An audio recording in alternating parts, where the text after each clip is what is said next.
자, 인사합니다. 안녕하세요. 예, 잘 보내셨습니까? 예, 그러네요. 지난주에 저 안 보니까 즐거웠어요? 예, 그러신 것 같은데. 지난주에 저 안 봤잖아요? 예, 그렇습니다. 지난주가 설날이었던가요? 목요일 날이? 그랬을 것 같아요. 설은 잘 보내셨어요? 네. 설 잘 보내라고 저한테 문자 한 적도 없대요. 네 전화번호 알아야지 문자를 보내지. 뭐 그렇게 하겠네. 뭐 옛날식으로 인사하면 새해 복 많이 받으십시오. 이렇게 되겠네요. 우리 복 많이 받는 것은 여러분 합격하는 겁니다. 처음 시작하는 거 아니지만 중간에 하지만 뭐 설이 끝나서 꼭 처음 시작한 것 같은 그런 생각이 듭니다. 여러분들 지금 공부 기초인문과정 들으신 분도 있고 안 들으신 분도 있는데 그거 빼버리면 처음 배우는 거예요. 처음 배우는 거. 그러니까 모든 게 처음 배우는 거니까 여러분들 급하게 하지 마시라고.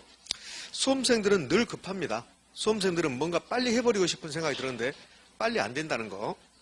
1년 내내 이 부동산학 결혼만 한번 해보십시오. 그래도 완벽하게 안 되는 거야. 그러니까 완벽하게 된다는 것은 있을 수 없어요. 근데 수험생들은 뭔가 완벽하게 하고 싶은 생각이 들어요. 그렇게 하는 순간 공부가 힘들어지는 거예요. 왜냐면 스스로를 막 억제하는 거예요. 이렇게. 이거 완벽하게 해야 되는데 완벽하게 해야 되는데 안 된다니까요. 그러니까 수업에 충실하게 듣고 제가 중요하다고 했던 거 집에 가서 한번 하고 그걸 내가 완벽하게 내 걸로 만들어야 되겠다. 그게 안 된다니까요. 안 되니까 저는 매일 똑같은 말을 반복하는데도 어느 순간에 잊어버리거든요. 그런데 하물며 여러분들은 공법도 해야 되나 민법도 해야 되잖아요. 그럼 부동산의 결혼이 잘 되겠습니까? 민법 입장에서는 마찬가지입니다. 민법도 마찬가지고. 그러니까 완벽하게 정리하라는 생각은 버리시고 계속 반복적으로 한다. 그 다음에 60점 맞는 시험이다. 그 다음에 나는 합격할 수 있다. 자신감. 이런 것들이 필요합니다. 이렇게. 오늘 또 투자로는 이제 후반부를 할 건데 처음 배우는 말들이에요. 너무 어려워요. 무슨 말인지 하나도 모릅니다. 그런데 그것도 들었다. 근데 이 다음에 이제 3월 달에 이런 내용을 또 배운다고. 그러면 좀 좋아져. 그러니까 3월 달에 들었는데 하나도 모를 것 같아. 그럼 5월 달에 좀 좋아지겠죠. 그러니까 이번 지금 듣고 이제 3, 4월 달에 또 듣는데 전혀 모르겠다. 그분은 다른 분에 비해서 약간 좀 뒤쳐져 가는 거야. 뒤쳐져. 근데 다른 분이 앞서가는 분이 부동산학 결혼 70점 맞았다. 그럼 뒤쳐져 가면 60점 맞으면 돼요. 어차피 60점 합격이니까. 80점이든 60점이든 합격은 다 똑같습니다. 80점으로 합격하면 뭐 중개사 합격 2개 주는 것도 아니고 똑같으니까 천천히 꾸준히 반복적으로 반복이 합격입니다. 되셨죠? 네. 자, 그럼 해볼까요?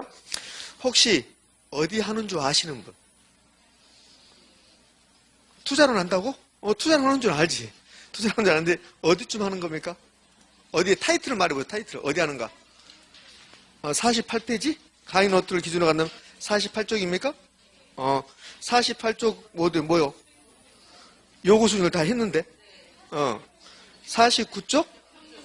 평균 분산 결정법은 이번 순환을 하지 않고 포트폴리오 50쪽 포트폴리오 처음 배우는 거야. 처음 배우는 거니까 제가 평균 분산 결정법 이런 거 중요성이 없는 것은 지금 하는 게 아니라고 중요성이 있는 거 할 거니까 포트폴리오 합니다.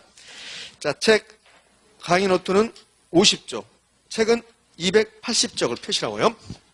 자, 그렇게 펴놓고 이제 칠판 보게요. 써드려야지. 금방 잊어버렸으니까. 자, 책은 몇 페이지? 280쪽. 책은 280쪽이고, 자, 강의 노트는 50쪽입니다. 50쪽. 이렇게. 자, 해보게요. 그 다음에 이번 주 일요일 날 여러분과 저하고 또 만난다는 거 아시겠죠? 네. 자, 우리 설날, 목요일 날 수업이 한번 빠졌습니다. 빠졌기 때문에 그때 빠진 것을 보강해야 돼요. 그래서 이번 주 일요일 날 10시부터 2시까지 부동산의 결혼을 또 봅니다. 그러니까 이번 주는 2번 보는 거예요. 그러니까 자주자주 볼 것 같아. 오늘 보고 며칠 후에 또 보고 그 다음에 또 며칠 후면 또 보고 이렇게 저를 매일 보는 것 같은 그런 생각이 들 겁니다. 즐겁지 않습니까? 안 즐겁다고요? 그래요? 그러면 그 말을 빨리 하는 공법을 여러분 해볼래요? 공법선생님 말 빨리 하죠? 그래. 저보다 더 빨리 하는 것 같아요. 느낌에. 저는 들어보진 않았지만 그런 것 같아요. 자, 그래서 여기 일요일 날도 특별한 일 있으면 빠지면 안 돼요. 일요일 날도 매우 중요한 내용을 하거든요. 힘든 내용이지만 중요한 내용을 하기 때문에 이제 빠지지 마시기 바랍니다. 자, 그럼 오늘 공부 시작해 볼 건데, 자, 처음에는 여기 주택정책 이렇게 나와요. 이제 지난주에 배웠던 겁니다. 이게 주택정책 배웠던 거요. 주택정책에서 가장 중요한 게 임대료 규제였습니다. 물어봅니다. 임대료 규제 나오면 하고 싶은 말을 한번 해보세요. 임대료 규제 그러면 중요한 말을 한번 해보시라고. 그렇지. 좋은 게 없다. 그 말 나오면 된다고. 임대료 규제는 좋은 게 없다. 그게 가장 중요한 말이야. 그러니까 임대료 규제에서 가장 시험에 많이 나온 게 이 부분이라고. 이 부분. 이 네 가지. 이게 좋은 게 없잖아요. 그게 있어야 돼. 그 다음에 초과 수요가 발생한다는 거. 그 다음에는 초과 공급, 공급 과잉이라는 것은 없다는 거. 이 정도 하시면 된다고, 이 정도요. 근데 이 정도 하고 있다가 이제 3월 달부터 모의고사를 보게 되면, 그럼 여러분들이 이제 모의고사도 보겠잖아요. 그 다음에 이제 기출문제도 풀어보고, 그러면, 아, 이게 이렇게 출제되구나. 그래서 좋은 게 없다만 알면 되구나. 이걸 느낀다고. 그러니까 한 번 들어서 되는 게 아니라 점점 이렇게 쌓여간단 말이에요, 이렇게. 자, 그러면 임대료 규제는 좋은 게 없다. 그러면 끝난 거라고, 이제. 자, 그 다음에 임대료 보조라가 나오는데, 임대료 보조. 그러니까 임대료 보조에서는 가장 중요한 게 수요 증가, 공급 증가. 이렇게. 그 다음에 이것 가지고 속인다겠어요. 어떻게 속이냐면, 임대료 보조해주고, 정부가 그 보조금을 임차인에게 너 20만 원 줄 테니까, 이거 임대주택에만 소비해. 이렇게 한다 하더라도, 다른 자의 수는 만다? 증가한다. 그러니까, 임대료 보조가 나오면, 무조건 임대주택의 수요 증가, 다른 자의 수도 증가. 정부가 20만 원 주고 너 20만 원을 임대주택에만 소비해 이렇게 한다 하더라도 다른 자의 수는 뭐한다? 증가한다. 이거 매우 중요한 말. 자, 그러면은 이제 뭘 배웠냐면 부동산 투자론을 했었어요. 그러니까 투자론에서는 이런 내용을 배운다. 제가 이렇게 했었습니다. 그러니까 지난주에 투자의 개념. 투자의 개념에서 이 1번은 시험에 나오지 않는다겠죠. 그럼 이 1번을 통해서 우리는 뭘 알았냐면 불확실성이라는 게 위험이라는 거. 그러니까 투자는 위험을 부담하면서 뭘 창출한다? 수익을 창출한다. 위험이 높아지면 수익도 높아진다. 이걸 위험과 수익에 무슨 관계에 있다? 비례 관계에 있다. 상쇄 관계에 있다. 그러니까 투자 이론에서 가장 먼저 나오는 이게 개념인데 여기서 시험에 나오는 것은 위험과 수익은 비례 관계에 있습니다. 상쇄 관계에 있습니다. 그게 몇 번 지문에 나온다고요. 그 다음에 2번 투자와 투기를 이렇게 비교했는데 이거 비교가 시험에 나온 게 아니라 투기는 안 나오고 투자는 취득하고 보유하면서 운영한다. 임대형 부동산이라면 임대형으로 한다. 그리고 처분하겠다. 그러니까 투자 그러면 취득, 보유, 가정에서 운영, 처분. 이렇게 이 3단계. 투자 분석한단 말의 뜻. 투자 분석한단 말은 어느 부동산이 투자 가치가 있나 없나를 따져보겠다. 자, 좋은 사람 지적할 거예요. 내가 오늘. 좋은 사람. 자, 이게 투자 대상 부동산입니다. 이걸 투자 대상 부동산 이렇게 불러요. 만약에 이걸 감정평가한다 그러면 평가 대상 부동산, 이걸 중개한다 그러면 중개 대상 부동산 이렇게 부르는 거예요. 그럼 투자 분석한단 말은 이 부동산 투자할까 말까 따져보겠다. 그게 투자 분석하는 거야. 이거 투자할까 말까 투자 여부를 결정하는 거야. 투자 여부, 투자할까 말까 이거. 이게 투자 분석이야. 그럼 어느 경우에 투자 가치가 있습니까? 어느 경우는 투자 가치가 없습니까? 그것 따지는 것을 투자 분석 이렇게 해요. 시험에서 투자 분석이 무슨 말입니까? 그렇게 물어보는 게 아니라고. 그러니까 투자 분석이란 말이 우리 투자론에서는 엄청 많이 나와. 투자 분석 기법도 있잖아요. 이렇게. 그러니까 투자 분석의 뜻을 알아야만이 책이 읽어지고 지문이 읽어진다고. 그러니까 투자 분석이란 말은 투자할까 말까 결정했다는 소리야. 그럼 어느 경우에 투자하냐면 돈 되면 투자하는 거야. 아직 투자하지 않았으니까 투자 이론은 모든 게 예상이야. 예상. 그러면 투자하면 내 돈 나가는 게 있다고. 내 돈. 그게 예상되는 현금 지출이라고. 현금 지출. 자, 예상은 뺄 거야. 여기 예상인데 예상 빼고. 그러면 내 돈 나가면 이 돈이 나갈로 끝난 게 아니라 분명히 이 부동산이 나에게 돈을 벌어줄 거라고. 이 돈 나간다. 내 돈 나간다. 이 부동산에 돈을 투입한다는 소리야. 그러면 이 부동산이 나에게 돈 벌어줘. 어떻게? 영업을 통해서 돈 벌어줄 것이고, 그 다음에 3년 후에 팔 때 시세 차익이 발생할 것이고, 10억 주고 샀는데 3년 후에 팔 때 12억이 된다면 2억 벌어주는 거잖아요. 돈 벌어주는 거지. 그게 돈이 나에게 들어오는 거야. 그래서 현금 수입이 있을 것이다. 수입이 발생한 겁니까? 예상해 보는 겁니까? 예상해 보는 거지. 그래서 수입이 더 크다면 투자 가치가 있다. 이게 투자 분석이야. 그럼 결국은 투자 분석이 한단 말은 투자 여부를 결정하는 건데 어떻게 결정하느냐? 수익과 지출을 비교하겠다 이 소리야. 현금 수입, 현금 지출 비교한다. 이걸 줄여서 현금 수지를 분석한다고 그래. 그래서 투자 분석은 결국 투자 대상 부동산으로부터 예상되는 현금 수입과 지출, 현금 수지를 분석해 보겠습니다. 따져 보겠습니다. 이렇게 되는 거야. 또는 측정해 보겠습니다. 계산해 보겠습니다. 이런 말이라고 이렇게. 근데 이 수지하고 똑같은 말이 흐름이라고 그랬어. 흐름. 그래서 현금 수지를 가끔씩 현금 흐름 이렇게 부른다고. 현금 흐름. 수지하고 흐름이 똑같단 말을 한번 배웠습니다. 어디서 배웠을까요? 스트레스 받지 마세요. 제가 질문하면서 여러분 눈빛 안 볼 거야. 다른 데 볼 거야. 질문하면서 여러분 눈빛 보면 여러분이 눈을 피해버릴 거니까 제가 질문하면서 이렇게 눈을 뜰 거야, 위로. 안 보려고. 그렇지? 그렇지 않으면 이렇게 할 거야, 이렇게 할 테니까 제가 질문할 때 전혀 스트레스 받지 말고 칠판에서 눈을 피하지도 말고 정면을 응시하면서 내 눈이 어떻게 하고 있는가 그거만 보시라고. 이 수지가 흐름하고 똑같은 말을 배웠습니다. 어디서 배웠냐면 수요공급에서 배웠어요. 수요공급 뭐 할 때 배웠습니까? 유량과 저량할 때. 수입에 해당되는 것, 지출에 해당되는 게 그게 유량이다. 그럼 수입과 지출은 묶으면 수지다. 그래서 현금수지, 국제수지, 세전현금수지 이런 말을 했었습니다. 기억나시죠? 그거 봐요. 기억난다니까. 그때 들을 때는 뭐 줬다기 있나 보다 했다고. 두 번 들으니까 기억나. 세 번 들을 때는 맞아. 언니는 알아? 이렇게 물어본다고. 네 번 들을 때는 이제 기빠파. 다 안다고. 근데 네 번 듣고 나서는 다 한 것처럼 느껴져. 근데 모의고사 보니까 틀려버려. 이거 뭐지 이거? 나는 다 한 것 같은데 왜 틀리지? 이렇게 된다고 이렇게. 그 과정을 거쳐가야만이 60점, 70점 맞는 거라고. 그러니까 빨리 하려고 하지 말라고. 지금 여러분을 제가 보고 있잖아요. 그럼 제가 키는 적지만 여러분도 좀 위에 있잖아요. 지금 여기요. 위에. 그리고 다 보인다고. 그러면서 여러분 눈빛 하나 보면서 저는 약간 우스운 면이 있어요. 저렇게 안 해도 되는데. 저렇게 애타지 않아도 되는데. 왜 저렇게 앞서갈까? 앞서가지도 못하면서. 여러분이 막 앞서갈 것처럼 막 한다고. 그 제가 봤을 때는 앞서가지도 못하면서 왜 저렇게 고생을 할까? 나중에 다 되는데.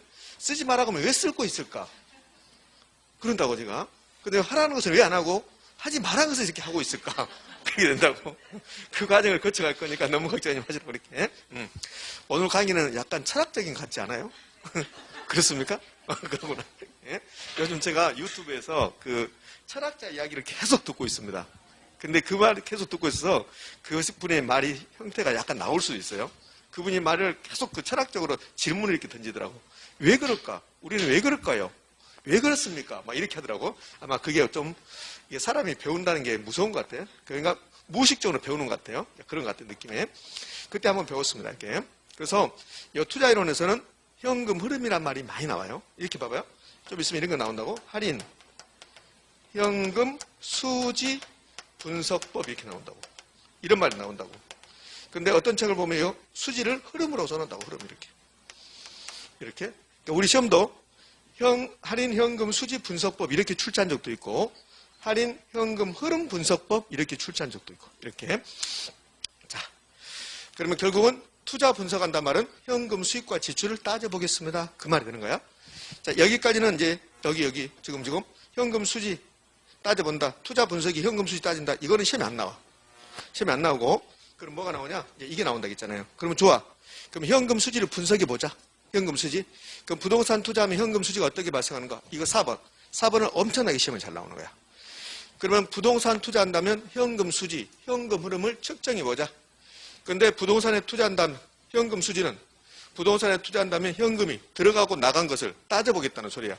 살 때, 취득할 때는 들어옵니까? 나갑니까? 나가는 거잖아요. 부동산 살 때는 나가는 거잖아요. 현금 지출. 반드시 지출이라 할 필요는 없다. 나간다고 뜻만 써주면 된다. 그럼 지출도 나가는 거고 유출도 나가는 거죠. 그래서 여기다 유출 써도 상관없다. 그러지. 유출. 자, 그러면 어느 부동산에 지출이 유출이 10억이었다. 이 말은 이 부동산에 투자한다면 지출이 10억이다. 이 말은 이 부동산에 투자한다면 투자 비용이 얼마다? 10억이다. 그래서 이걸 또 투자 비용이다. 투자 금액이다. 이렇게 여러 가지 말을 쓴다는 거예요. 이렇게. 그러면 10억이 나가면 들어오는 게 있을 것이다. 근데 어떻게 들어오느냐? 영업에서 들어오는 게 있을 것이다. 운영 과정에서 팔 때 들어오는 것이 있을 것이다. 그러면 투자 분석할 때는 이 지출하고 수입을 비교하니까 부동산에 투자한다면 수입이 두 가지 형태로 발생한다. 영업에서 들어오고 팔았을 때 들어오고. 그러면 부동산 투자 분석은 결국 수지 분석하는 거고 수지 분석은 두 가지 형태로 한다는 거야. 보유기간 동안의 현금흐름, 처분 시 현금흐름, OX, O. 그게 시험 문제야. 그러니까 부동산 투자 분석은 보유기간 동안의 현금흐름과 처분 시 현금흐름을 고려해야 한다. 생각해야 된다. OX, O. 그게 그렇게 잘 나와. 그렇게. 자, 최근에는 30회 때 나와. 30회 때. 그러면 이 운영할 때 영업현금흐름, 이걸 보유기간 동안의 현금흐름이라고 그래. 얘를 처분 시 현금흐름이라고 그래. 그러면 보유기간 동안 현금이란 말을 않고 영업현금이라고 하고 처분 시 현금이라고 않고 처분 수지 이렇게 부르고. 그러면 부동산 투자에서 현금 흐름은 보유기간 동안의 현금 흐름, 처분 시 현금 흐름이 있다. 이것도 옳은 말. 영업 현금 흐름, 그다음에 처분 현금 흐름이 있다. 이것도 옳은 말. 근데 영업에서 돈 벌면 이것을 소득이득이라고 불러. 그다음에 시세 차익, 팔 때 시세 차익 나오면 자본이득이라고 불러. 그럼 이렇게 할 수도 있죠. 부동산 투자의 현금 흐름은 소득이득과 자본이득의 형태로 나타난다. OX, O. 그게 작년 30회 때 시험지문이야. 작년, 재작년에. 그러니까 작년, 재작년에 이걸 낸 거라고. 이걸 이렇게. 이거는 매우 시험에 잘 나와. 자, 부동산 투자의 장점, 단점은 그냥 가볍게 하는 거고. 자, 이런 것들 배웠죠, 지난주에. 자, 그 다음에 지렛대 효과라는 걸 배웠습니다. 타인 자본 이용해서 투자했을 때 자기 자본 수익률에 변동하는 거. 이걸 지렛대 효과라고 그랬어요. 지렛대 효과에서 가장 중요한 것은 몇 번이라고 했습니까? 3번. 여기가 가장 중요하다고 그랬어요. 타인 자본 이용했습니다. 남의 돈 이용하면 좋은 점은 내 돈의 수익률을 높일 수 있다는 거. 그런데 나쁜 점도 있어야 되지. 나쁜 점, 위험이 증가한다는 거. 위험이 증가한다. 수익이 높아졌으니까 위험도 높아져야 되지. 위험을 부담해야만이 수익을 높일 수 있는 거지. 위험과 수익은 비례관계에 있다. 근데 이걸 어떻게 출제하냐?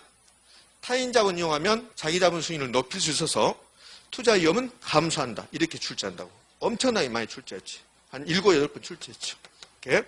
그래서 지렛대 효과에서 가장 중요한 말은, 시험에 자주 나온 말은 3번 질문에 가장 잘 나온다. 자기 자본 수익률이 높아질 수도 있고 자기 자본 수익률이 떨어질 수도 있고 변하지 않을 수도 있다. 그러면 자기 자본 수익이 높아지는 경우를 정의 지렛대, 떨어지는 경우를 부의 지렛대, 변하지 않는 경우를 중립 지렛대라고 하는데 어떤 게 즉 총 자본 수익률과 차익금리 이런 것들이 있는데 어떤 게 정중립 부를 결정하냐? 차익금리. 이 차익금리가 정의 지렛대, 중립 지렛대, 부의 지렛대를 결정한다. 아주 쉬운 거야. 아주 쉬운 건데 이렇게 학문적 용어로 써놓으니까 어려워요. 은행에서 돈 빌려올 때 이자율을 0.00005% 주기로 했다. 그럼 거의 공짜야, 공짜. 0.00005%면 계산하기도 힘들어. 공짜라고. 그럼 은행에서 그냥 꽁돈으로 돈을 빌려왔다. 투자했다. 그럼 내 돈의 수익률은 올라갈 수밖에 없지. 은행에서 돈 빌려오는데 이자율을 1년에 50% 주기로 한 거야. 1억 빌려오면 이자를 5천만 원 줘야 돼. 이렇게 되면 내 돈의 수익률이 올라갈 수가 없다고. 무조건 내 돈의 수익률이 떨어지게 돼 있어. 그러니까 차익금리가 엄청나게 높아버리면, 차익금리가 커버리면 그러면 내 돈의 수익률은 떨어질 수밖에 없다는 거지. 이걸 부의 지렛대라고 한다고 이렇게. 자, 4번은 지렛대과의 전환. 그 지렛대과의 전환이 무슨 말일까? 부의 지렛대를 정의 지렛대로 이렇게 바꿔보자는 소리야. 이걸 지렛대과의 전환이라고 그래. 그럼 부의 지렛대다. 이 말은 총 자본 수익률이 10%인데 차익금리가 15%라는 소리야. 이렇게 되면 부의 지렛대야.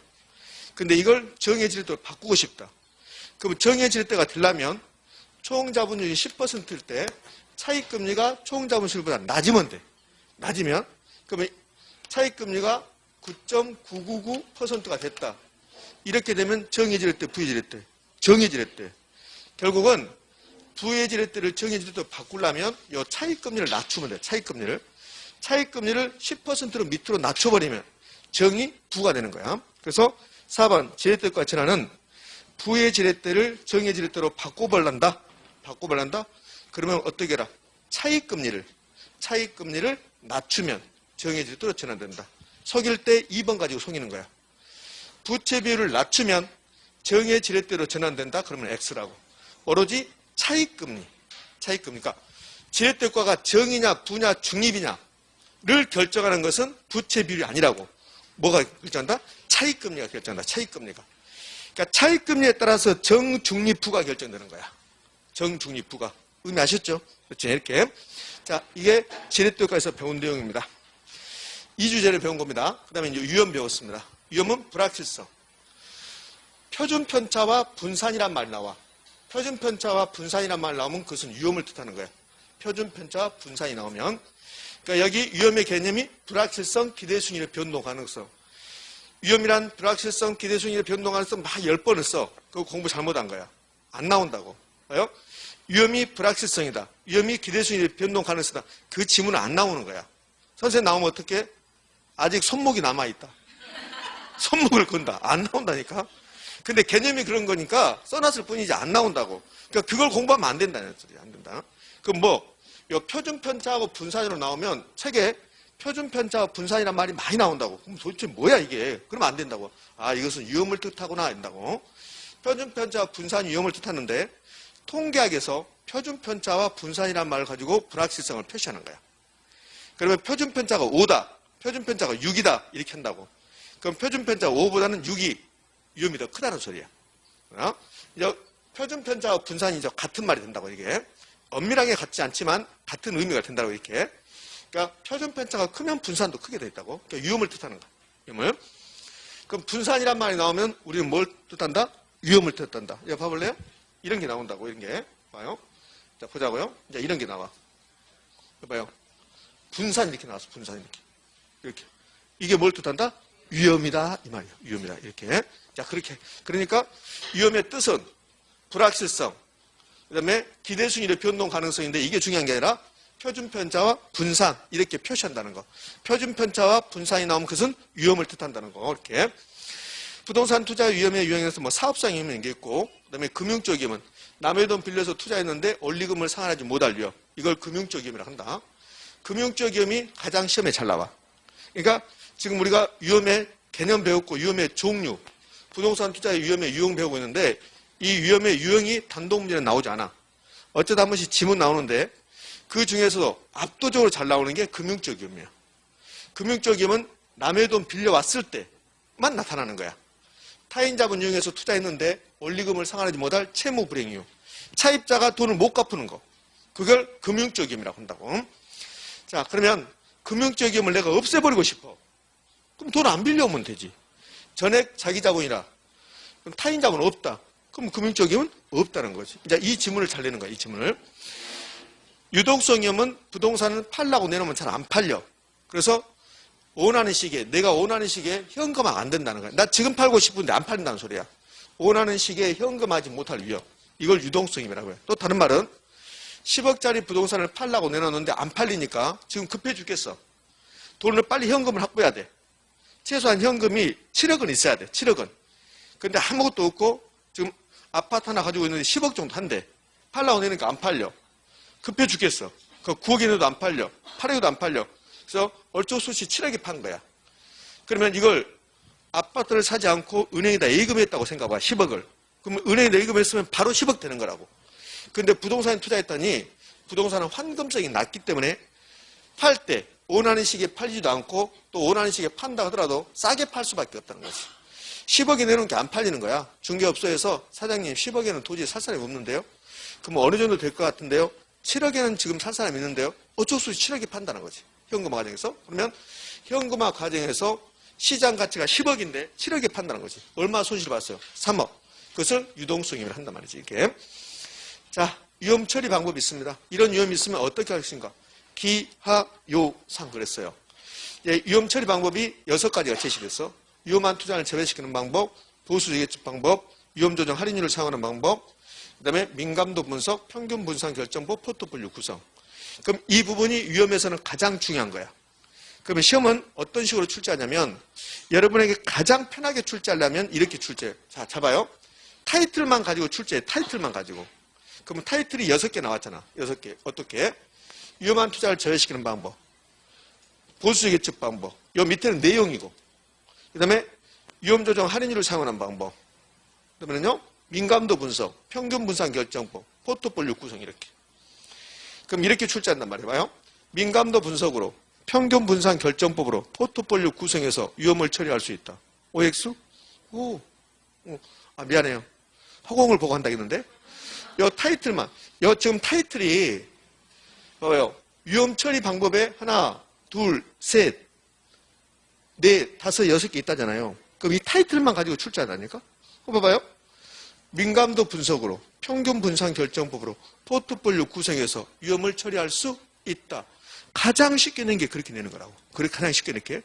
근데 어렵게 내면 이 내용을 내는 거야. 이 내용을. 이 내용을 이렇게 내용을. 근데 포트폴리오는 제가 밑에 내용 써놓지 않았죠. 포트폴리오는 여기서 출제하는 게 아니라고. 여기서 출제하는 게 아니라 이 다음 오늘 공부할 내용의 포트폴리오 내용이 자세하게 나오는 거야. 그러니까 여기서는 그냥 타이틀만 주겠다는 소리야. 시험에 내면. 자, 그럼 봐요. 위험한 투자를 제외시키는 방법은 거의 나오지 않아. 그 다음에 보수적 예측 방법이라는 표현을 쓴 게 아니라 보수적으로 생각하겠다. 무엇을? 기대 수익률을. 그럼 보수적이란 말은 높인다는 소리야, 낮춘다는 소리야? 낮춘다는 소리야. 그래서 보수적 예측한다는 말은 기대 수익률을, 기대치를 낮춘다, 하향 조정한다. 그래서 기대 수익률 하향 조정한다. 그럼 기하를 외워야 돼. 그럼 여기서 틀린 말 만들려면 그러면 기대 수익률을 상향 조정한다 이렇게밖에 안 된단 말이에요. 그러니까 기하 이렇게 기억하는 거야. 무슨 내용인지 몰라도 상관없어. 그냥 1번 이거 필요 없어. 필요 없고 그냥 기대 수익률이 나오면 그러면 낮춘다. 낮춘다 그러면 옳은 말이 되는 거야.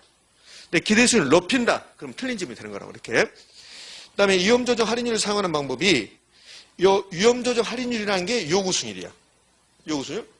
그러면 위험 조정 할인율을 사용하는 방법은 위험이 높으면 투자자가 위험을 높으면 위험에 대해서 대가를 많이 요구해. 그러면 요구 수익이 높아져. 그래서 위험이 높으면 요구 수익을 높임으로써 위험을 처리한다. 그래서 요상 이렇게 한다고. 요상. 자, 근데 이 위험 조정 할인율, 요 할인율이 요구 수익인데 요구 수익이 할인율이니까 여기 할인율 나왔죠? 요 할인율이 요구 수익이라고. 그럼 여기 1번은 위험이 높으면 요구 수익을 높인다 했잖아요. 그럼 이 요구 수익률 자리에 뭘 써도 상관없다. 할인율. 그럼 3번으로 와봐요. 위험한 투자일수록, 위험이 높을수록 요구 수익률을 높여야 돼, 낮춰야 돼? 요구 수익률. 위험이 높았잖아요. 위험이 높으면 위험을 처리할 때 요구 수익률을 높인다, 낮춘다? 높인다. 근데 요구 수익률을 높이는데 요구 수익률 자리에 뭘 쓸 수 있다? 할인율. 그러니까 예전에는 1번을 출제했어요. 1번을 출제했는데 요즘은 요 3번을 출제한다고. 1번이나 3번이나 똑같은 말이야. 요구 수익률이 할인율이니까. 그럼 1번은 위험이 높으면 요구 수익률을 높인다. 맞죠? 그런데 3번은 위험이 높으면 요구 수익률 자리에 할인율 써도 상관없잖아. 그럼 높은 할인율을 적용한다. OX? O 이렇게 해도. 그러니까 예전에는 1번을 출제하다가 요즘은 3번을 출제하고 있는 거야. 그럼 위험이 높으면 요구 수익률을 높인다. 다른 말로 할인율을 높인다. 이렇게. 그게 요상이라고. 요상. 자, 이제 수익률. 이거 기대 수익률이고 요구 수익률. 투자하기 위해서 충족되는 최소한의 수익률. 요구 수익률의 구성은 시간의 대가와 위험의 대가. 시간의 대가를 무위험 수익률. 그다음에 위험의 대가는 위험 할증률. 인플레이션이 발생할 것 같으면 인플레이션을 더한다. 그래서 이 세 가지가 요구 수익률을 구성하는데 예상 인플레이션은 덤으로 달라붙은 것이다. 왜? 물가가 상승하지 않으면 이거 붙지 않으니까. 근데 이 두 가지는 필수적 요소되죠. 그럼 여기서 매우 중요한 말. 무위험률이 높아질 수 있어요, 없어요? 있죠. 이게 은행 이자율이라니까. 은행 이자율은 높아졌다 떨어졌다 하잖아요. 그러니까 은행 이자율, 무위험 수익률이 높아질 수 있다. 그다음에 위험 할증률도 높아질 수 있다. 예상 인플레이션 높아질 수 있다. 셋 중에 어떤 것이 변하든 간에 요구 수익률은 변동하게 되어 있다. 요구 수익률이 세 가지로 구성되니까.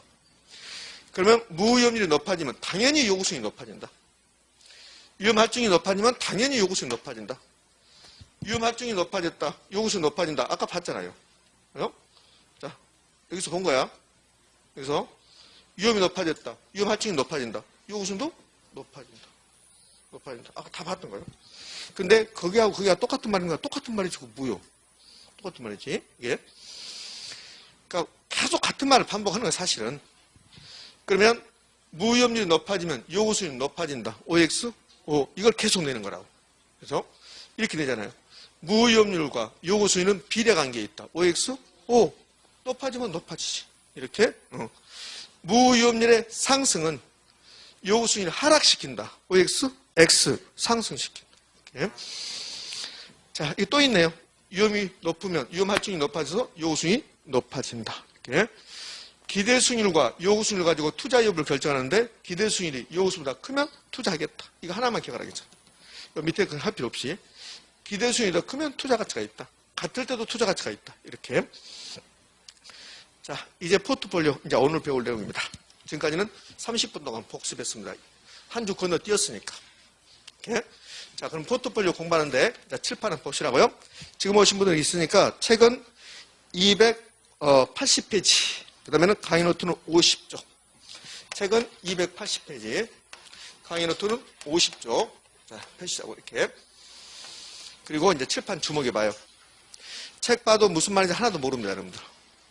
우리 책은 매우 잘 써놨습니다. 근데 여러분 보기에는 좀 불편하게 써놨어요. 제가 해설을 해줘야 돼. 우리 책은. 그러니까 책을 지금 보지 말고 칠판에 있는 강의 노트하고 칠판 보자고요. 포트폴리오는 저하고 1년 동안 4가지 꼭지를 배워. 사실은 5가지를 배우는 거야. 근데 칠판에 지금 4개 써놨어요. 여기가 이제 개념이야. 개념하고, 그 다음에 위험에 배우고, 그 다음에 3번 분산투자 효과라는 것을 상관계수로 가지고 배우고, 그 다음에 4번 최적의 포트폴리오라는 것을 배워요. 그러니까 최적의 포트폴리오에서는 무슨 말인지 하나도 모르지만 가장 중요한 말은 요 접점이란 말이에요. 접점이란 말. 이 말이에요. 근데 3번하고 4번은 제가 뭐 써놓지 않았습니다. 그러니까 기본 1순환에서는 여기까지만 배우는 거예요. 여기까지만. 여기까지만.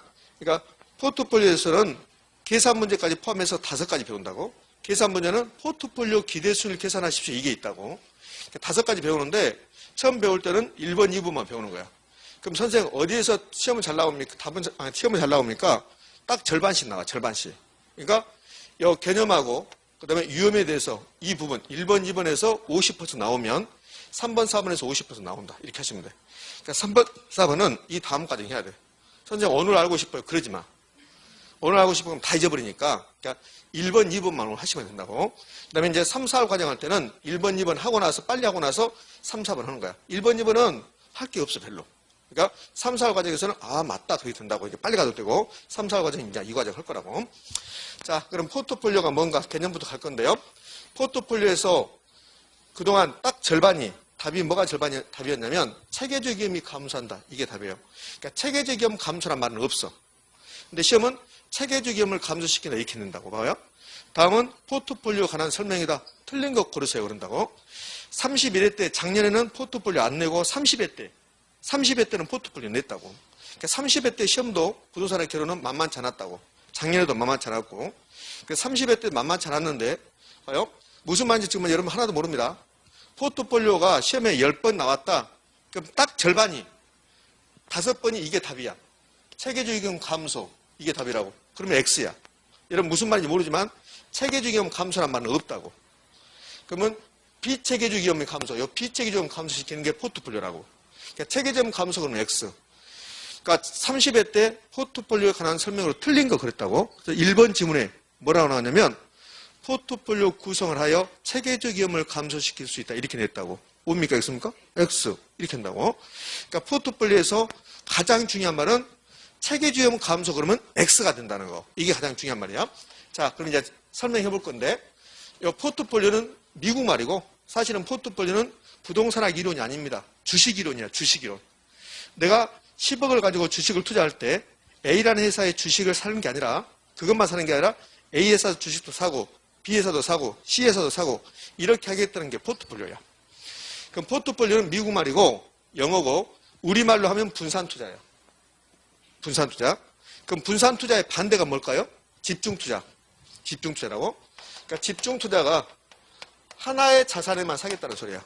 내가 10억 가지고 A라는 회사 주식만 사겠다. 이게 집중투자야. 그럼 분산투자는 10억 가지고 A 회사 주식도 사고 B 회사, C 회사 주식도 사겠습니다. 그게 분산투자야. 자, 그러면 10억이라는 돈을 가지고 A 회사 주식만 샀습니다. 그럼 어떤 일이 발생하냐면 A 회사가 영업실적이 엄청나게 좋아. 그럼 A 회사가 영업실적이 좋으면 A 회사 주식 가격, 주가는 올라가겠죠. 그럼 나는 대박 나는 거야. 그래서 수익률이 엄청나게 올라가는 거야. 근데 반대로 A 회사가 영업실적이 나빠서 A 회사 주가가 떨어지면 그럼 나의 수익률은 쪽박 차는 거라고 이렇게. 그러면 집중 투자하면 수익률이 엄청나게 높을 수도 있고 수익률이 엄청나게 낮을 수 있다고. 그러니까 수익률의 이게 변동이 커진다고 이렇게. 이렇게. 자, 그러면 이제 분산 투자했습니다. A 회사 주식 샀고 그다음에 일부는 B 회사 주식 샀습니다. 또 일부는 C 회사 주식을 이렇게 샀어요. 이렇게. 근데 A 회사 주식 주가가 수익률이 떨어지는 거예요. 이렇게. 이렇게. 그럼 A도 떨어지고 B도 떨어지고 C도 떨어지면 나는 쪽박 차는 거라고. 근데 A가 떨어지니까 B 회사가 수익이 올라간다. 이렇게. 이렇게. 그러면 C 회사는 수익률이 변동이 없다. 이렇게. 그럼 A 회사 주가가 떨어졌는데 B 회사가 주가가 올라가니까 떨어진 것을 올려주는 거라고. 그러니까 여기서부터 시작했는데 이가 좀 떨어져 이렇게. 그러니까 얘가 와서 이렇게 끌어올려 이렇게. 얘는 변동하지 않아. 그럼 이렇게 분산 투자한다면 어디에서는 주가가 떨어지고 어디에서는 주가가 올라가면 그럼 이것을 전문용어로 반가이 한다고 그래요. 반가이. 반가이. 그러면 수익률의 변동이 커요, 적어요? 적지. 수익률의 편차가 크면 위험은 표준 편차라고 해서 표준 편차. 아까 위험이 표준 편차라고 했잖아요.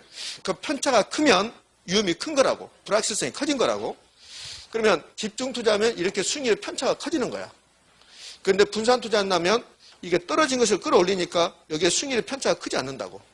그럼 집중 투자와 분산 투자 중에서 어디가 불확실성이 커요? 집중 투자가 불확실성이 커진다고. 그럼 분산 투자를 통해서 불확실성을 줄이겠다는 소리예요. 불확실성을 줄인다, 뭘 줄인다? 위험을 줄이겠다는 소리라고. 그게 포트폴리오야. 그러니까 포트폴리오는 분산 투자를 통해서 불필요한 위험을 줄여버리겠다는 소리야. 그래서 포트폴리오는 분산 투자를 통해서 위험을 제거, 감소시키는 투자 전략이야. 근데 위험을 제거, 감소시키는데, 근데 그 위험이 체계적 위험과 비체계적 위험이 있다는 거야. 의미하셨죠? 그러면 이제 생각해야지. 포트폴리오는 분산 투자를 통해서 위험을 제거, 감소시킨다는 논리를 배웠는데, 근데 뭐야 또? 위험은 체계적 위험과 있고 비체계적 위험이 있다는 거야. 그러면 여기서 말하는 분산 투자를 통해서 제거하는 위험은 체계적 위험일까 비체계적 위험일까? 이걸 낸단 말이에요. 이거를. 그래서 지금부터 체계적 위험이 뭐고 비체계적 위험이 뭔가를 공부하러 가는 거야. 자, 그러면 부동산에 투자한다면 위험이 여러 가지가 있는데 결국은 체계적 위험과 비체계적 위험이 있대. 이 두 개 더한 것을 총위험이라고 한다고. 총위험. 그러니까 포트폴리오에서 위험의 개념이 나오는데 포트폴리오에서는 가장 중요한 말이 위험이야. 위험을 어떻게 할 것인가. 위험을 줄여보자는 소리야. 근데 포트폴리오 관련된 모든 위험을 총위험이라고 하고 이 총위험은 체계적 위험과 비체계적 위험이 있는 거라고. 이 두 개 더한 게 총위험이라는 소리야. 그러면 체계적 위험은 뭔데? 체계적 위험은 모든 부동산에 공통적으로 가지고 있는 위험이라고. 그렇죠? 공통적으로. 그러면 비체계적 위험은 개별 부동산에만 있는 거야. 그러면 여기 부동산이 3개 있는 거야. A, B, C 이렇게 3개 있는 거야. A도 가지고 있고 B도 가지고 있고 C도 가지고 있다. 모든 부동산은 공통적이다. 그게 체계적임이야. 근데 A는 있는데 B는 없다. C도 없다. 그럼 A라는 부동산만 이거 하나하나 보면 개별 부동산이야. 그럼 그 부동산만 있는 게 비체계적임이라고. 그러면 체계적임은 모든 부동산의 공통적인 위험인데 그게 도대체 뭐냐? 자, 우리나라의 부동산 경기가 변동해. 그럼 부동산 경기가 변동하면 서울에 있는 부동산이든 부산에 있든 제주도에 있든 전부 다 영향을 받는 거라고. 그러니까 경기 변동은 모든 부동산에 영향을 미치는 거야. 우리나라의 이자율이 변동해. 모두 영향을 받는 거라고. 그럼 이자율이 변동하면 서울에 있는 부동산만 영향받는 게 아니잖아요. 제주도에 있는 부동산 영향받는 거죠. 그다음에 인플레이션이 발생했죠. 인플레이션이 발생하면 제주도 부동산만 영향받는 게 아니잖아요. 그러니까 이런 것들이 모든 부동산에 공통적으로 발생하는 거야. 그러면 공통적으로 발생하니까 분산 투자한다 하더라도 제거할 수가 없게 돼버린 거라고. 그것을 체계적 위험을 한다고. 그러니까 체계적 위험이 뭔데? 모든 부동산을 공통적으로 가지고 있다. 그게 뭔데? 경기 변동, 이자율 변동, 인플레이션 변동이다. 이런 것들을 체계적 위험을 하는데 얘는 모두 다 가지고 있기 때문에 피할 수가 없는 거야. 그래서 피할 수 없는 위험 그런다고. 이 말은 피할 수 없다 말은 분산 투자한다 하더라도 포트폴리오 구성한다 하더라도 제거할 수 있다 없다? 없다. 그래서 포트폴리오 구성이 분산 투자거든. 분산 투자로 제거, 감소 불가능한 위험이라는 소리지. 그럼 끝난 거지. 이렇게? 그러면 결국은 분산 투자는 위험을 제거, 감소시키는 건데 위험에는 체계적 위험과 비체계적 위험이 있단다. 근데 체계적 위험은 감소 안 되잖아요. 그럼 비체계적 위험을 감소하는 거지. 그러니까 분산 투자는 위험을 감소시키는 건데 그게 무슨 위험인데? 비체계적 위험. 체계적 위험 감소는 무조건 X 이렇게 하는 거지. 이렇게. 됐습니까? 자, 그러면 체계적 위험이 감소한다 X, 체계적 위험이 감소한다 X 이러면 다 알아버려 이제 수험생들이. 그래서 새로운 것을 끌어들는 거야. 자, 출제자가 새로운 것을 끌어든다고. 자, 봐봐요. 부동산을 지역별로. 그럼 부동산을 지역별로 분산 투자했다. 서울에다 하나 사고, 부산도 사고, 전라도도 사고, 경상도 사고 이렇게 한다는 소리야. 그 다음에 부동산은 용도별로 또 분산 투자할 수 있어. 주거용도 사고, 상업용도 사고, 공업용도 사고, 토지도 사고, 건물도 사고 이렇게. 그럼 부동산을 지역별로, 용도별로 분산 투자를 할 수 있다 없다? 있다. 그럼 지역별로 용도별로 분산 투자를 통해서 경기 변동에 따른 위험, 이자율 변동에 따른 위험, 인플레이션에 따른 위험을 제거할 수 있다. OX. OX? X.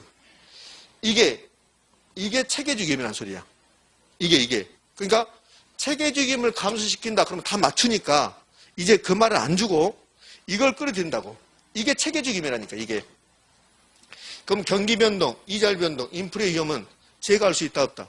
없다, 이 소리죠, 없다. 그러니까 체계적 감소 X, 이거다 똑같게 경기 변동, 이자율 변동, 인플레 위험은 제거할 수 없게 되는 거야. 근데 이 말을 하기 위해서 앞에다가 미사여구를 주는 거라고. 여러분 속으라고. 어떻게? 부동산은 지역별로, 용도별로 분산 투자를 통해서 맞지? 그래. 부동산은 지역별로, 용도별로 분산 투자할 수 있지. 거기에 이제 깜빡 속아 넘어간 거야. 그래서 경기 변동, 이자율 변동, 인플레이션에 따른 위험을 제거 감소시킬 수 있다. 이렇게 하니까 맞아. 그렇지. 그것도 앞에다가 여러분 속으라고 어느 정도 제거할 수 있게 해준다고. 봐봐요. 부동산을 용도별로, 지역별로 분산 투자를 통해서 인플레이션 위험, 그다음에 경기 변동 위험, 그다음에 이자율 변동 위험을 어느 정도 제거할 수 있다. 그 어느 정도에 또 속아 넘어가는 거야. 맞아. 어느 정도는 제거할 수 있겠지. 그러면서 흐뭇해. 아, 내가 투자는 된 것 같다. 이러면서 아, 이번엔 개로는 80점 맞아볼 것 같다. 근데 7점은 이렇게 다 틀려버려. 이렇게. 곧 느끼게 돼, 곧 느끼게. 이런 모의고사 보면 곧 느끼게 된다고. 그러니까 여기 체계적 위험과 경기 변동, 이자율 변동 위험이 똑같다는 거. 그러니까 체계적 위험 감소 X, 경기 변동, 이자율 변동, 인플레 위험 감소 X. 의미하셨죠? 이렇게. 그럼 체계적 위험 끝난 거야. 그럼 비체계적 위험은 그 부동산만 가지고 있는 거. 그 부동산만. 그럼 그 부동산만 가지고 있다? 그럼 A만 가지고 있는 거. 그럼 A만 투자한다면 그 부동산 가지고 거. A만 가지고 있는 게 비체계적인데 A만 투자했다. 그럼 비체계적 그대로 가지고 간다고. 근데 이 두 개를 이렇게 세 개를 결합하면 이 A가 가지고 있는 위험을 이렇게 분산시켜 버린다고. 이렇게. 그래서 줄여준다는 소리야.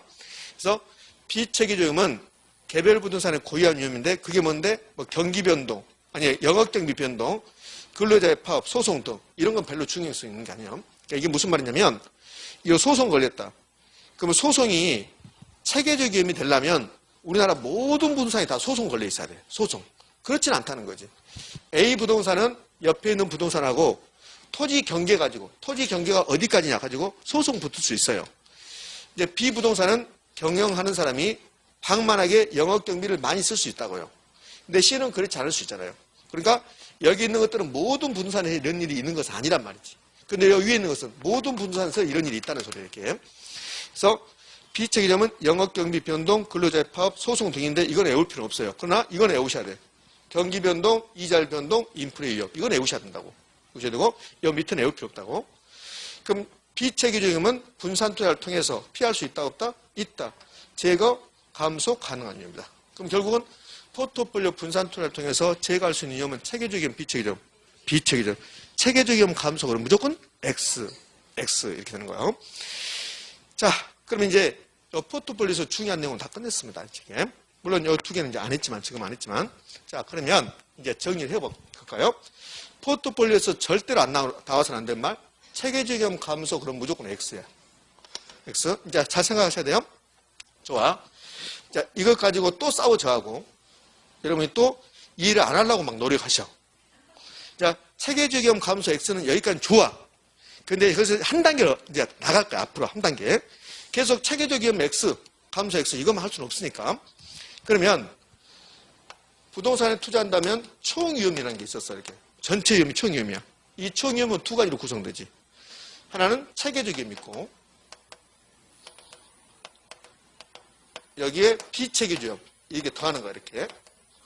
이게 두 개 더한 거라고. 그러면 숫자를 한번 붙여볼게. 체계적 위험이 3%라고 가정을 한번 해봐요. 근데 비체계적 위험이 4%였대. 그러면 전체 위험은 몇 퍼센트? 7%가 된다고 이렇게. 됐습니까? 자, 그럼 포트폴리오를 구성하는 거야. 포트폴리오 구성. 포트폴리오 구성했습니다. 그럼 포트폴리오 구성을 하면 그러면 이 비체계적 위험은 감소합니까? 안 합니까? 비체계적 위험은 감소시킬 수 있다 없다? 있다. 그러나 체계적 위험은 감소 안 되죠. 그러니까 체계적 위험 감소하지 않으니까 체계적 위험은 3% 그대로 있는 거야. 그럼 비체계점이 2%로 줄었다고 한번 해봐요. 그러면 총위험은 몇 퍼센트 되는 거야? 5% 되는 거죠, 총위험은. 되셨습니까? 자, 그러면 포트폴리오 구성을 통해서 총위험을 감소시킬 수 있다. OX. 오. 여기 위에 보지 말라고. 여기 보지 말고. 여기 보지 말고. 포트폴리오 구성을 통해서 체계적, 아니, 비체계적. 포트폴리오 구성을 통해서 비체계점을 감소시킬 수 있다. O. 포트폴리오 구성을 통해서 총위험을 감소시킬 수 있다. O. 맞죠? 체계적 감소시킬 수 있다. OX, X. 됐습니까? 자, 이제 잘 들으세요. 포트폴리오 구성하면 아직 안 배웠지만 여기서 배운다. 여기서 배우니까 이 3, 4월 과정에 배운다고 여기서 배우지만 포트폴리오 구성을 잘하면 이 비체계점이 0 되는 거야. 0. 이 비체계점을 0까지 줄 수 있다고. 그러니까 포트폴리오 구성하면 비체계점이 줄어드는데 포트폴리오 구성을 매우 잘하면 그러면 비체계점을 0까지 줄일 수 있는 거야. 0까지. 그러니까 비체계점 감소 이건 맞죠? 그러니까 비체계점 감소하는데 비체계점 0까지도 감소시키는 경우가 있단 말이에요. 그래서 자, 그러면 비체계점이 0이 됐다 해봐. 0. 그럼 봐요. 포트폴리오 구성을 잘해서 비체계점이 비체계적 위험을 0까지 감소시킬 수 있다고. 이렇게 할 수 있는 거야. 이렇게. 아직 안 배웠지만 이렇게 할 수 있어요. 그러면 이때 총위험이 몇 대인가 보자고요. 자, 포트폴리오 구성을 매우 잘해서 비체계점이 0이 된 거야. 그럼 총위험은 체계적 위험은 3% 남아있죠. 남아있잖아요. 그럼 비체계점이 0이 됐잖아요. 그러면 총위험 몇 되는 거야? 3 되는 거야. 3. 그럼 비체계점이 0이 되면 총위험도 0이 된다. OX. X. 대답 적어졌어. 아직 안 된가 봐. 아주 숫자 나오면 아주 여러분 너무 힘들어 하신다. 자, 처음부터 다시 나를 불쌍히 여겨주시기 바랍니다. 어제 주야로 했습니다. 어제 주야로 이거 내용을 오늘 여러분하고 또 해야 됩니다. 야간에. 그죠? 내일은 주간 전심 때 저녁 때 또 해야 됩니다. 똑같은 말을 미칠 것 같습니다. 자, 그럼 포트폴리오 구성하기 전에 총위험이 7이었습니다. 그 포트폴리오 구성했습니다. 그러면 비체계점이 줄어들 수 있죠. 그러면 총위험도 감소할 수 있죠. 그럼 이렇게 쓸 수 있네. 포트폴리오 구성해서 비체계적 위험 감소시킬 수 있겠네. 맞죠? 그러면 총위험도 감소하겠네. 이렇게 감소하겠네. 자, 두 번째, 포트폴리오 구성을 잘하면 비체계적 위험을 0까지 감소시킨다겠죠. 감소시킬 수 있다겠습니다. 이렇게. 그러면 총위험은 0까지 감소한다. 아니, 총위험은 감소는 하겠죠? 그런데 총위험이 0까지 감소하는 말은 있어요, 없어요? 없어요. 총위험 0까지 감소하는 말은 없죠. 감소하는 말은 없다. 왜? 체계적이 없기 때문에. 체계적이면 살아있기 때문에. 그러니까 총위험이 0까지 감소하는 말은 나오지 않는다는 거야. 총위험이 감소는 있을까 없을까? 있겠지. 그래서 체계적 위험 감소 X, 총위험 0까지 감소 X라는 소리야. 총위험 감소는 O. 총위험 감소는 할 수 있지. 0까지 감소는 X. 되셨죠? 더 이상 못 해 죽을 것 같아. 자, 그러면 다시. 이건 말장난이네, 말장난. 말장난에 여러분 속아 넘어가면 안 되지. 아주 심오한 것을 틀렸다 하면 이해되지만 이 말장난에 속아버리면 안 되잖아요. 이 말장난이잖아요. 자, 그러면 포트폴리오 구성하려면 요 비체계적 위험만 감소되는 거야. 체계적 위험 감소하지 않는 거라고. 그럼 포트폴리오 구성하면 모든 위험 감소, OX, X, 비체계적 위험만 감소하니까. 여기에 속아 넘어간다는 거예요, 여기에. 예. 자, 제가 하고 싶은 말은 거의 다 끝났어요, 이제. 포트폴리오에서. 자, 그러면 이제 OX 하자고 하죠, OX. 다 했는데, 여기서 틀리면 나를 죽으라는 소리하고 똑같아, 지금. 예? 자, 1번. 동그라미 1번. 포트폴리오 구성. 자, 포트폴리오 구성했습니다. 비체계적 감소, OX. O. 비체계 0까지 감소. O. 이런 경우 있다고 그랬어요. 안 배웠지만. 체계적 위험 감소. X. 체계적 0까지 감소. 또 생각하는 사람도 있다. 생각하는 사람도. 체계적 0까지 감소. 그런 게 어디가 있어. X지. 총위험 감소. O. 총위험 0까지 감소. X. 모든 위험 감소. X. 끝. 끝이라고. 이게 포트폴리오 딱 절반 끝난 거예요. 이게. 더 이상 없다고 이제 절반. 그럼 이제 3, 4월 과정에서 아까 봤잖아요. 봐요. 뭘 봤어요? 포트폴리오, 최적의 포트폴리오 이런 게 있었잖아요. 이게 분산투 효과 분석은 뭐 상관계수 이렇게 나온다고. 얘는 좀 어려워. 어렵지만 재밌어. 내가 3, 4월 할 때 이거 할 때 보면 재밌다고. 호남선 열차를 타고 뭐 경부선 타고 막 이렇게 왔다 갔다 해 봐봐. 그게 재밌다고 막 이렇게. 어려운데 재밌어. 근데 요 최적의 포트폴리오는 접점. 요 접점이면 무조건 옳은 말이야. 근데 교차점이라고 주거든. 교차점. 그럼 틀린 말이야. 그럼 내가 별것도 없습니다. 강의노트 가봐. 51쪽. 강의노트 51쪽 가면 4번 최적의 포트폴리오 나오죠. 거기 저점이 동그라미 했죠. 이 접점. 그럼 옳은 말이야. 그 다음에 그 밑으로 가서 무슨 그림 그리라고 해서 양가로 3번 나왔죠. 최적의 포트폴리오, 효율적 전송과 무차별 접점. 그럼 옳은 말. 근데 우리 속일 때 교차점 이렇게 주는 거야. 교차점. 그럼 X. 자, 어차피 설명해도 이제 그게 포인트 되는 거예요. 자, 이제 포트폴리오는 이제 얼추 되고 책 봐요, 책. 책 보는데 우리 책은 상당히 여러분이 좀 힘들게 해놨어. 이거 책을 전부 다 이해해버리면 포트폴리오가 완벽하게 될 건데 이제 완벽을 기하기 위해서 썼는지 모르겠지만 이건 좀 약간 여러분 보기에는 좀 힘들어 일단. 자, 280페이지부터 포트폴리오 있는데 280페이지, 281쪽은 볼 필요 없습니다. 지금은. 여러분 잘 몰라요. 282쪽, 283쪽도 아직 안 배운 내용이야. 283쪽으로 가면 거기 동그라미 2번에 상관계수란 말 나오죠? 그 상관계수가 여기 있잖아요. 여기 봐봐요. 내가 3, 4월 과정에 산다고 했잖아요. 상관계수. 이때 이제 경부선 타고 호남선 타고 막 그런다고 그랬대. 자, 그러면 우리가 배운 것은 오늘 배운 것은 284쪽. 284쪽에 거기 음영 처리된 거 바로 밑에 체계적 위험과 비체계적 위험 있죠? 오늘 그거 배운 거야. 그거 배운 거라고요. 자, 그 뒤로는 이제 뭐 285쪽에 가운데 3번 포트폴리오 분석과 선택 이것도 아직 안 배웠다고. 그러니까 오늘 배운 내용이 중요한 내용인데 안 배운 내용은 더 복잡해. 그 복잡한데 그것은 지금 볼 필요 전혀 없다고. 287쪽 가봐요. 287쪽에 30회 때 나왔던 기출지문이 나왔으니까 한번 보자고. 아까 다 말했지만 기출문제가 나왔으면 보자고 다 말했지만 자, 틀린 거 그랬습니다. 그럼 포트폴리오가 나오면 머릿속에 너 체계적 위험이 감소라고 나왔는가 보자. 그렇게 하는 거야. 그러니까 체계적 감소가 나오면 무조건 틀린 지문이야. 그거는. 자, 보자게요. 1번 분산 투자 효과는 포트폴리오 구성하는 투자 자산 종목 수를 늘릴수록 체계적 위험이 감소되어 그 다음에 볼 필요 있다 없다? 없다. 그 다음에 볼 필요 없다. 거기까지만 보고 2번, 3번, 4번, 5번 보고 있다. 그러면 돌아버리지. 볼 필요 없다. 그럼 틀린 말이 몇 번입니까? 1번. 1번. 이렇게 쉽게 준다면 이렇게. 그래요. 나머지 것들은 여러분들 안 배웠습니다. 나머지 것들. 2번, 3번, 4번 이런 거 안 배웠다고. 근데 아까 제가 뭐 접점 이런 거 했었잖아요. 접점 이런 말들이 이제 그 다음에 이어지는 말인데 여기는 지금 안 나왔지만 그러니까 지금 2번 지문, 3번 지문, 4번 지문, 5번 지문은 아직 안 배웠던 지문이야. 안 배웠던 지문인데 딱 배웠던 지문이 답이 되는 거야. 이렇게. 자, 그러면 이제 배웠으니까 그동안 출제했던 기출 지문 한번 보도록 할게요. 어떻게 나온가? 284쪽.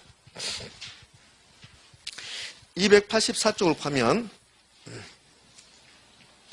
거기 두 번째 기출지문 봐봐요. 두 번째 기출지문 아직 안 배웠어. 두 번째 기출지문은 아직 안 배웠는데 답은 맞출 수 있어요. 봐봐요. 감정평가사 시험에 나온 거야. 작년, 재작년에 감정평가사 시험에서. 자, 두 개별 자산 간의 상관계수는 안 배웠잖아요.